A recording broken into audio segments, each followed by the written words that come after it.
queria passar para os irmãos, nesta manhã, uma palavra poderosa. E eu venho tentando alertar os irmãos sobre o perigo da religião e fazer os irmãos entenderem que nós, quando somos chamados para o Senhor e aceitamos no coração de verdade, a gente vive uma intensidade, que aquilo mais para frente tem até hinos que vai chamar aquilo de primeiro amor. Porque nós, de fato, amamos aquilo que estamos fazendo, partimos para cima daquilo, e com o tempo isso esfria. E ele tende a virar um ato religioso. Amém? Eu queria que os irmãos entendessem isso, porque é muito importante entender isso. Não é comigo, contigo, ou com alguém, é com todo mundo. Todo mundo passa por esses problemas. Grandes homens e mulheres que nós lemos aqui na Bíblia sofreram nessas situações. Você não precisa saber disso. Por quê? Porque o inimigo ele trabalha cansando. O inimigo trabalha tentando nos cansar e nos adaptando às coisas que vêm mudando sem que a gente perceba. E a gente passa a mudar valores e nós não podemos fazer isso. O Senhor é o mesmo. Em Malaquias o Senhor vai dizer isso: eu sou o Senhor e não mudo. O Senhor não mudou aquilo que Ele propõe para a gente. Amém? E nós não podemos mudar. Nós não podemos fazer das coisas somente uma religião. Eu quero falar novamente sobre isso aqui hoje. Entenda isso. Que isso é muito importante para que os irmãos possam ter uma vida diante do Senhor e as coisas começarem a encaixar. Porque Deus é poderoso para resolver. Se não está resolvendo é porque está faltando alguma coisa. Ele vai encaixar a solução dos problemas quando a gente se encaixar com Ele. Um contato íntimo com Ele mesmo, é isso mesmo. Amém? Glória a Deus. Então abra em Jeremias, no capítulo 14 de Jeremias, para a honra e glória do nome dEle. Lembrando os irmãos, hoje é Santa Ceia. Os irmãos façam aí a sua Santa Ceia, até que a gente possa voltar a se reunir novamente. Faça a Santa Ceia na sua casa, com a sua família, ou você, se estiver só, mas não deixe de fazer, ela é importante. É um pedido do Senhor, eu falei isso outro dia. O Senhor pediu para que a gente fizesse a Santa Ceia em memória dEle, e nós não fazemos. Nós, que eu digo, muita gente por aí. E Ele não deu data de aniversário e todo mundo comemora o Natal. Amém? O povo sempre escolhe Barrabás, aprenda isso. O povo sempre escolhe Barrabás. Glória a Deus. Jeremias 14, o versículo é o versículo 10. O 10 diz assim: assim diz o Senhor, este povo, a frase completa, assim diz o Senhor para esse povo, pois que tanto amaram perambular, eles não contiveram seus pés. Logo o Senhor não os aceita. Ele se lembrará agora da iniquidade do povo e visitará os seus pecados. A palavra perambular aqui, que dá todo o sentido naquilo que o Senhor está falando. Perambular é andar sem um alvo, sem direção, andar à toa, perambulou. O Senhor está falando isso para o povo. Vocês ficam perambulando, não tem sentido naquilo que vocês fazem. Amém? Então ele diz que não aceita esse povo. E aqui existe uma profecia de duplo sentido, porque ela vai se cumprir aqui e vai se cumprir em Apocalipse. Ela fala aqui apontando para Apocalipse. O versículo diz assim: e disse-me o Senhor, é Jeremias falando, e disse-me o Senhor, não ores para esse povo. O Senhor perdeu a paciência com o povo.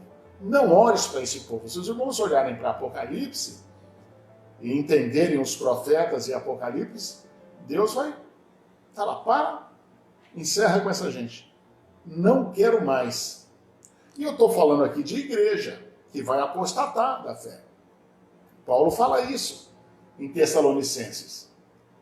O anticristo não aparece antes que a igreja se aposta da fé, abandona a fé, e seja revelado o homem do pecado. Então não existe um fim sem essas duas coisas acontecerem.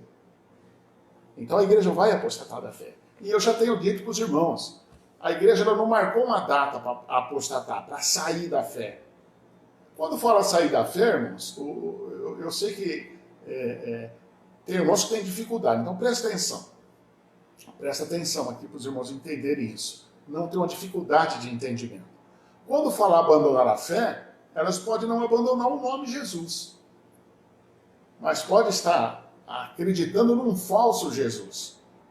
Como se fosse a fé verdadeira. E se abandonar a fé, é abandonar a fé no Senhor, no Messias. Yeshua HaMashiach, o poderoso Filho de Deus.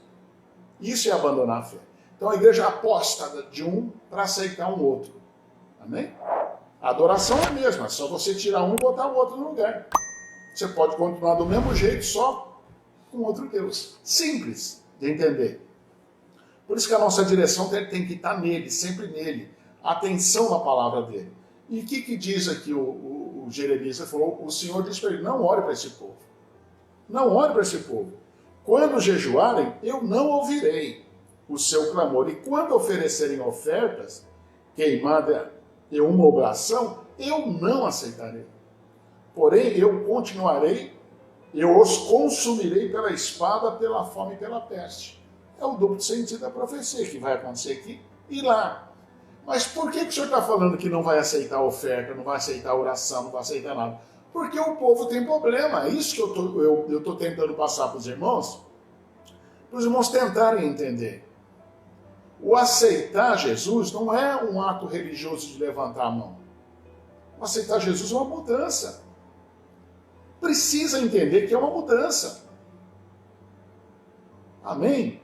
Não é o sentar no banco da igreja, nos cultos. Não é isso. Isso não é aceitar Jesus. Isso aí é uma igreja. Aceitar Jesus é uma mudança de vida. Precisa fazer essa mudança.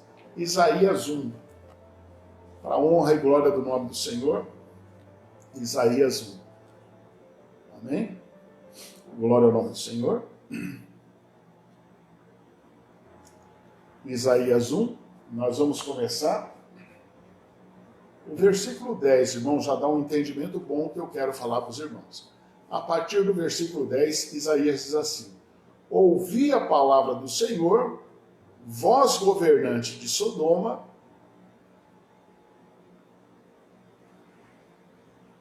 dai ouvidos à lei de nosso Deus, vós, povo de Gomorra. Os irmãos sabem perfeitamente o que é Sodoma e Gomorra. A perversidade nesse tempo era tão grande que até hoje os que praticam a perversidade sexual são conhecidos como sodomitas. Vem com esse nome aqui de Sodoma. Até hoje é conhecido dessa forma. Tamanha era a perversidade aqui. O nosso Messias, Jesus, ele disse que seria como nos tempos de Noé, o fim dos tempos seria como nos tempos de Noé e de Ló. Esse é o tempo de Ló. O Senhor está falando de Sodoma e Gomorra se referindo à nação Israel. Os irmãos vão entender como é que estava isso aqui. E vamos entender como é que está ficando isso aqui no nosso tempo. E se voltar no tempo do Messias, dá uma olhada como que era o tempo lá. Eu quero explicar para os irmãos. Eu tenho algumas revistas antigas, não antiga com reportagens dos anos 50, 40, por aí. Né? Como nós fizemos uma mudança aqui, eu não sei onde é que está engavetado isso aí, mas essas revistas faziam reportagens religiosas daquele tempo. E tem uma matéria que ela fala de uma igreja Assembleia de Deus, que é do Bom Retiro, não tenho certeza, parece que é do Bom Retiro, não lembro bem, e de uma igreja metodista. No fundo dessas igrejas, essa matéria fala, ela transmite nessa matéria dessa revista, que havia no fundo dessas igrejas quartos com muletas, bengalas, carrinhos para paraplégicos. O que significa isso? significa, com toda certeza, que naquele tempo havia cura nessas igrejas. Por isso que estava amontoado no fundo. Quando a pessoa ia num culto lá e era curada, ela não levava o carrinho embora, ela largava lá. Dá uma olhada na Metodista hoje. E em algumas assembleias que tem por aí. O que eu quero dizer para os irmãos? Eu quero dizer para os irmãos o que eu estou dizendo. O inimigo nos cansa, o mundo espiritual nos ataca. Nós vamos mudando lentamente as coisas e os nossos olhos vão achando que aquilo é tudo normal e vamos aceitando um novo normal, como estão agora pedindo um novo normal. Não existe novo normal. As coisas são normal ou anormal. Se os irmãos pegarem o livro de Juízes, que está aqui na Bíblia, os irmãos vão entenderem. É simples entender. 30 anos com Deus, prisão. Mais 40 anos com Deus, volta para a prisão. Mais 25 anos, prisão. 60 anos, volta para a prisão. É simples entender que o ser humano não suporta. Porque ele está sem o Messias. Ele vai começando a fazer as coisas da maneira dele, religiosamente. Ele vai se adaptando às igrejas a um culto religioso. E o Senhor não participa de culto religioso. Se não for com o coração, ele não fica. E aí o inimigo monta. E vai mudando, e vai mudando, e vai mudando. E nós chegamos onde estamos chegando. Se os irmãos pegarem as igrejas de 40, 50, 60, igrejas evangélicas eu estou falando, se os irmãos pegarem essas igrejas e olharem para hoje, os irmãos vão ver que nós vamos apostatar da fé. As igrejas vão apostatar da fé. Elas vêm abandonando a fé. A fé pura, forte, limpa. É isso que precisa entender. E nós estamos todo mundo caindo nessa armadilha. É fácil entender isso. Nós só precisamos olhar no tempo, na linha de tempo. E voltar para o Senhor, porque sem Ele, nós não saímos desse mundo com Ele. Se nós não tivermos Ele, nós estamos perdidos por aqui. Amém?